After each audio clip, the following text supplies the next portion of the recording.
Hello students, welcome to Chemistry First YouTube channel. இந்த வீடியோல Unit 2 P Block Elements 1ல Boric acid ஓட structure and uses இத பத்தி தான் பிரீஃபா பார்க்க போறோம்.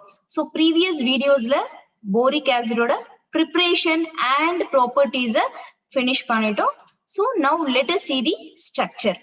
So boric acid is also called as orthoboric acid.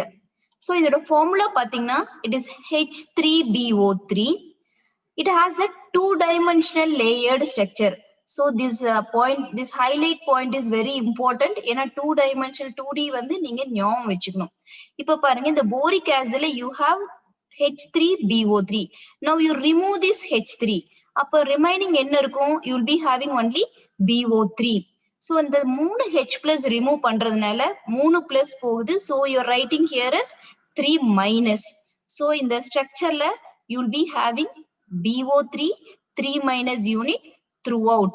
And this unit is linked to each other by hydrogen bond. So hydrogen bond மூலமா all these units are linked together in this two-dimensional layered structure.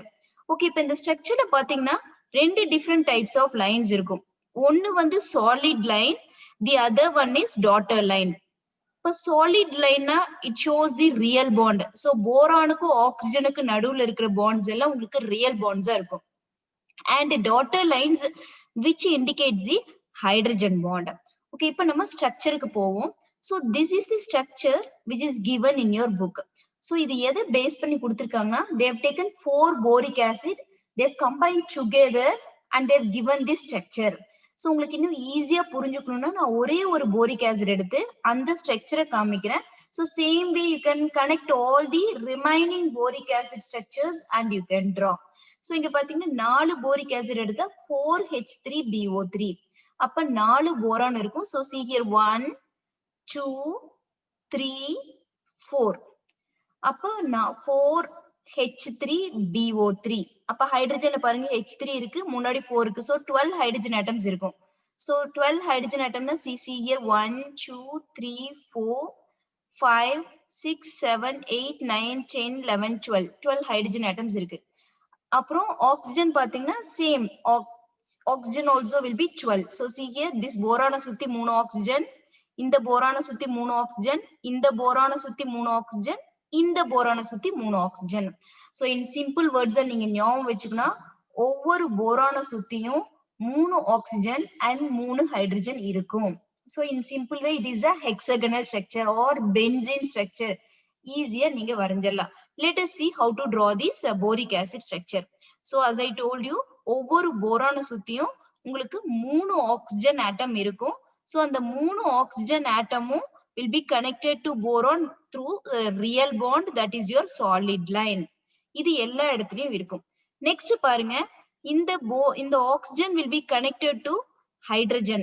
So இங்க பாருங்க one is the solid line, the other one is the dotted line. அதே மாதிரி இந்த சைடும் this oxygen also will be connected to hydrogen atom. So இங்க வந்து solid line போட்டிருக்கீங்க. So here you write it as the dotted line. Okay, இப்ப பாருங்க next this will be connected to oxygen. So இது வந்து எதுக்கு கனெக்ட் ஆயிருக்கும்? ஆக்சிஜனுக்கு connect ஆயிருக்கும். அதே மாதிரி this bond also will be connected to oxygen. இன்னொரு ஹிண்ட், இந்த போரானுக்கு நேர் ஸ்ட்ரைட்டா போரான் தான் இருக்கும். So இங்க ஒரு போரான் போட்டுக்கோங்க. And also I told you surrounding each boron you will be having 3 oxygen atoms. இங்க பாருங்க இப்ப 3 ஆக்சிஜன் ஆட்டம் வந்துருச்சு. எல்லா oxygen atom will be connected to hydrogen atoms. Hydrogen வந்து போரானுக்கு டைரக்டா எப்பவுமே கனெக்ட் ஆகாது. இது வந்து ரொம்ப சிம்பிளான ஹிண்ட், நீங்க ஞாபகம் வச்சுக்கலாம். போரான சுத்தி ஃபர்ஸ்ட் பாயிண்ட், ஒவ்வொரு போரான சுத்தி 3 ஆக்சிஜன் ஆட்டம்ஸ் இருக்கும். ஆக்சிஜன் ஆட்டம்ஸ் கூட தான் ஹைட்ரஜன் கனெக்ட் ஆகும், போரான் கூட அது கனெக்ட் ஆகாது. அப்புறம் bond between the oxygen and hydrogen will be, it may be a solid bond or it may be a dotted bond.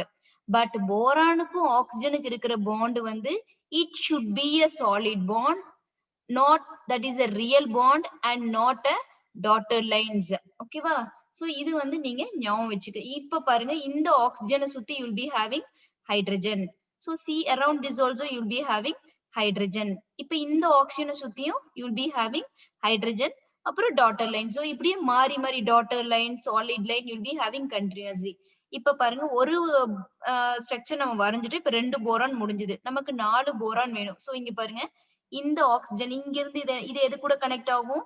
Hydrogen கூட கனெக்ட் ஆகும். ஸோ இந்த ஹைட்ரஜன் எது கூட கனெக்ட் ஆகும்? ஆக்சிஜன். அப்போ ஆக்சிஜன் கூட என்ன கனெக்ட் ஆகும்? போரான். ஸோ இங்க ஒரு போரான் வந்துரும். அதே மாதிரி same you apply here. So இங்கேயும் உங்களுக்கு என்ன ஆக்சிஜன் இருக்கு. This oxygen will be connected to hydrogen. பாருங்க இந்த சைடு பாருங்க hydrogen. that hydrogen will be connected to oxygen. அந்த ஆக்சிஜன் எது கூட கனெக்ட் ஆகும் பாருங்க? போரான் கூட கனெக்ட் ஆகும். சோ நம்ம இந்த சைடு ஒரு பென்சீன் ரிங், இந்த சைடு ஒரு benzene ring. So all put together இங்க மேல 2 போரான், இந்த சைடு ஒரு போரான், இந்த சைடு ஒரு போரான். சோ லைக் திஸ், இந்த போரான், இந்த boron. So easily you can draw the hexagonal 3 hexagonal structures contributing 4 boric acid put together. So இத வச்சு you can easily draw the structure of boric acid. Hope you have understood how to draw boric acid. Now let us see the uses of boric acid. So boric acid pathina, it is used in the manufacture of pottery glazes, glass, enamels and pigments. இது ஈஸியா ஞாபகம் வச்சுக்கோங்க. pottery glazes, அப்புறம் glass, அப்புறம் enamels and pigments. Next use பாத்தீங்க, it's an important use. It is used as an antiseptic and as an eye lotion. So இது repeated 1 mark questionsல கேக்குற ஒரு question. Easily you can write it as boric acid. And the next use is, it is also used as a food preservative. So this is also an important uses. So இந்த மூணே uses தான் இருக்குது. Hope it's very easy to remember. So உங்களுக்கு இந்த video பிடிச்சிருக்கும். And இதுக்கு ரிலேட்டடான 1 mark questions பத்தி நம்ம பார்ப்போம். So 1 mark பாத்தீங்கன்னா compounds used as an eye lotion. So just now I told it's a boric acid.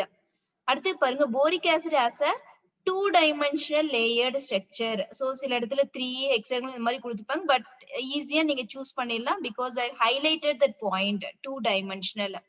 Next 2 mark பாருங்க, it will be a direct question. Mention any 2 uses அல்லது 3 uses of boric acid. And 3 mark, draw the structure of boric acid. So நான் கொடுத்த hints வச்சு ஒரே ஒரு structure வரைஞ்சு அதுல இருந்து கீழ remaining 2 வந்து நீங்க extend பண்ணிக்கலாம். Hope you have understood the structure and uses of boric acid. So இந்த வீடியோ உங்களுக்கு பிடிச்சிருந்தா லைக் பண்ணுங்க, ஷேர் பண்ணுங்க and subscribe to Chemistry First YouTube channel. Thank you and see you all in the next video.